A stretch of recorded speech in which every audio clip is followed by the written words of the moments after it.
नमस्कार दोस्तों, स्वागत है आप सभी का हमारे इस चैनल पर।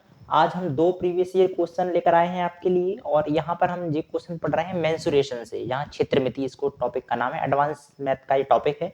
बहुत ही प्यारा सा टॉपिक है, बहुत ही अच्छे अच्छे कंसेप्ट हैं। दो क्वेश्चन के माध्यम से हम कॉन्सेप्ट को भी क्लियर करेंगे।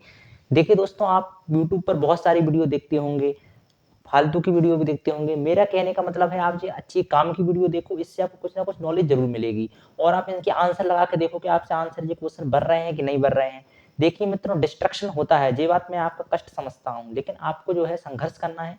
संघर्ष से ही सफलता मिलती है, ठीक है। तो आपको थोड़ा संघर्ष करते रहना है और आगे चलकर हम बस आप चैनल पर बने रहें। आगे चलकर हम आपको पूरे मैथमेटिक्स के, अर्थमेटिक के, एडवांस के पूरे 35 के 35 टॉपिक जितने भी हैं सभी कंप्लीट कराएंगे और विद सीट के साथ हर चैप्टर की सीट देंगे। हम अपने फेसबुक पेज पर डालेंगे, उससे आप पूरी हर क्वेश्चन की सीट की प्रैक्टिस करना। उसमें हम हर टाइप के क्वेश्चन को कवर करेंगे और अच्छा सेटअप बनाने वाले हैं, तो आगे चलकर आपको वो भी देखने को मिलेगा। आप बस आप चैनल पर जुड़े रहें, इस तरीके से क्वेश्चन की प्रैक्टिस करते रहें। चलिए एक वीडियो को शुरू करते हैं। यहाँ पर क्या कहा जा रहा है कि आयत की लंबाई तथा परिमिति 5:16 के अनुपात में हो। आयत की लंबाई तथा परिमिति 5:16 के अनुपात में हो तो इसकी लंबाई और चौड़ाई का अनुपात क्या होगा, ठीक है। अब देखिए लंबाई, अब उन्होंने क्या कहा, आयत की लंबाई और परिमिति। लंबाई कितनी दे रखी है 5, ठीक है। परिमिति कितनी दे रखी है 16, ठीक है। ऐसे याद रखा करो। सबसे पहले उन्होंने कहा लंबाई, फिर उन्होंने कहा परिमिति, ठीक है। देखो जैसे अपन करते हैं लंबाई यानी कि लेंथ, और यहाँ पर उन्होंने क्या परिमिति, परिमिति मतलब पैरामीटर, ठीक है। यानी अपन ने पी से इंडिकेट कर लिया।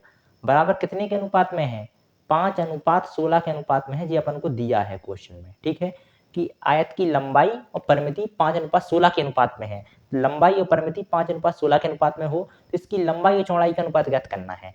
अब देखो परिमाप क्या होता है, आयत का परिमाप होता है 2 कोष्ठक में l+b, यानी अपन कह सकते हैं आयत का परिमाप होता है 2 कोष्ठक में लंबाई प्लस चौड़ाई, ठीक है।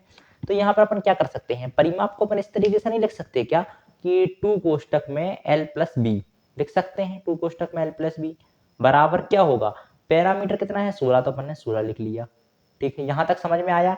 अपने आयत की लंबाई को अपन एल से इंडिकेट कर रहे हैं और पी यानी पैरामीटर परिमाप को अपन पी से इंडिकेट कर रहे हैं।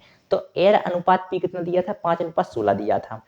अब यहाँ पर एल का मतलब मान हो गया 5 और पी का मान हो गया 16। पी यानी कि पैरामीटर यानी कि परिमाप। आयत का परिमाप होता है 2 कोष्ठक में लंबाई प्लस चौड़ाई, मतलब दोनों भुजाओं का योग कर दो, उसका डबल कर दो तो चारों भुजाओं का योग यानी कि परिमाप पैरामीटर निकल आता है। ये अपन ने सूत्र लगा दिया, यानी कि यहाँ से यहाँ बराबर 16 के बराबर है। ये पैरामीटर तो अपन ने 16 लिख दिया। अब l+b कितना आएगा, l+b आ जाएगा आपका 8, ठीक है। 8 आ जाएगा, डायरेक्ट यहाँ पे मैं इसको काट देता हूँ, ठीक है। l+b का मान कितना आ गया 8। अब आप ही सोचिए l+b का मान 8 है, ठीक है। l+b का मान 8 है, अपने निकालना है मात्र b का मान। तो अपन क्या करेंगे, l+b के मान में से अपन क्या कर देंगे, 8 में से l का मान यानी कि 5 माइनस कर देंगे, यानी कितना मान आ जाएगा 3 आ जाएगा, ठीक है। देखिए आपको अगर कॉन्सेप्ट पता है तो इस क्वेश्चन को आप आसानी से कर सकते हो, कोई भी टाइम नहीं लगेगा, बस आपको समझाने में इसलिए मैं टाइम ले रहा हूँ, ठीक है। तो यहाँ पर l+b लंबाई चौड़ाई का योग कितना आ गया 8। अब लंबाई और चौड़ाई का योग 8 है, लंबाई 5 है, तो चौड़ाई कितनी होगी, लंबाई और चौड़ाई के योग में से यानी कि 8 में से अपन 5 घटा देंगे यानी 3 निकल के आ जाएगी। चौड़ाई कितनी है 3 है, ठीक है। बस इन्होंने क्या पूछा है कि इसकी लंबाई और चौड़ाई का अनुपात बताइए। लंबाई का अनुपात कितना हो गया, लंबाई का अनुपात तो 5 दिया था तो 5 हो गया, और चौड़ाई का अनुपात अपने निकाल दिया 3, तो 3 हो गया, यानी 5:3। तो कितना सरल क्वेश्चन था, है कि नहीं। तो ऐसे क्वेश्चन को आप आसानी से बना सकते हो। एक बार वीडियो और रिपीट करके देख लेना, समझ में आ जाएगा, वैसे ही समझ में आ ही गया होगा, ठीक है।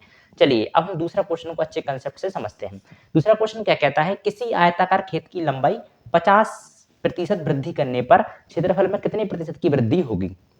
कोई आयताकार खेत की लंबाई है, उसको हम 50%, देखो अगर करने को इसको हम बेसिक से जाएंगे तो इसमें बहुत टाइम लगेगा, लेकिन हमारी वही स्मार्ट अप्रोच रहेगी। हाल क्या देखो और उड़ाओ क्वेश्चन को, चलो करते हैं। इन्होंने कहा किसी आयताकार खेत की लंबाई 50% वृद्धि करने पर, ऐसा समझ लो कि लंबाई और चौड़ाई, आयताकार खेत है तो उसमें लंबाई होगी और चौड़ाई होगी, यानी कि लेंथ होगी और ब्रेथ होगी, ठीक है। ब्रेथ मतलब चौड़ाई, वही बी से रीड करते हैं इसको। तो लंबाई मान ली अपन ने 10 है, मान लो बस, ठीक है। चौड़ाई मान ली अपन ने 10 है, क्योंकि अपने क्या है कैलकुलेशन को इजी बनाना है, ठीक है। तो अपन ने 10 मान लिया माना है, ठीक है। अब देखो कुछ भी मान सकते हैं, लेकिन अपन 10 इसलिए मान लिया है क्योंकि 10 का अपने प्रतिशत में से 50% पूछेगा, तो अपन हाँ लगा देंगे 50% मतलब आधा, यानी 10 का आधा यानी कि 5, तो अपन आसानी से कैलकुलेशन कर पाएंगे, इसलिए अपन ने इसको 10 मान लिया। मान लो 100 भी मान लेते, 100 मान लेते, अपने लिए कैलकुलेशन बड़ी हो जाती। अपने तो बिल्कुल कैलकुलेशन आसानी से करना है, इसलिए अपन छोटी संख्या मार रहे हैं, ठीक है।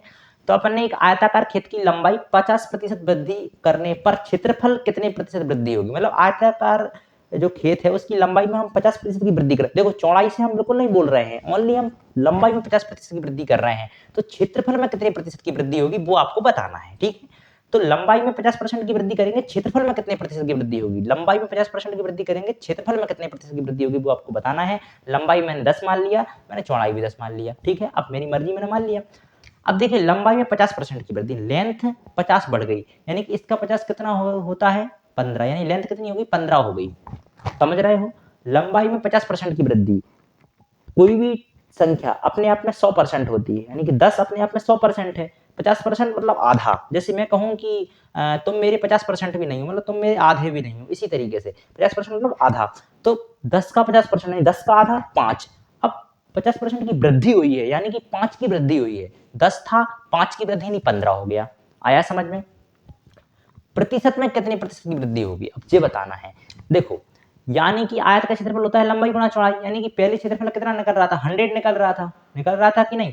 लंबाई कितना है 10, चौड़ाई कितना है 10, यानी 10 10 100, यानी कि क्षेत्रफल था पहले 100, अब कितना हो गया 15 हो गया, और लंबाई 15 हो गई और चौड़ाई 10 है, यानी कि अब क्षेत्रफल हो गया 150 हो गया। यानी कि वृद्धि कितने की हुई 50% की, क्षेत्रफल में भी 50% की वृद्धि होगी, सिंपल सी बात है।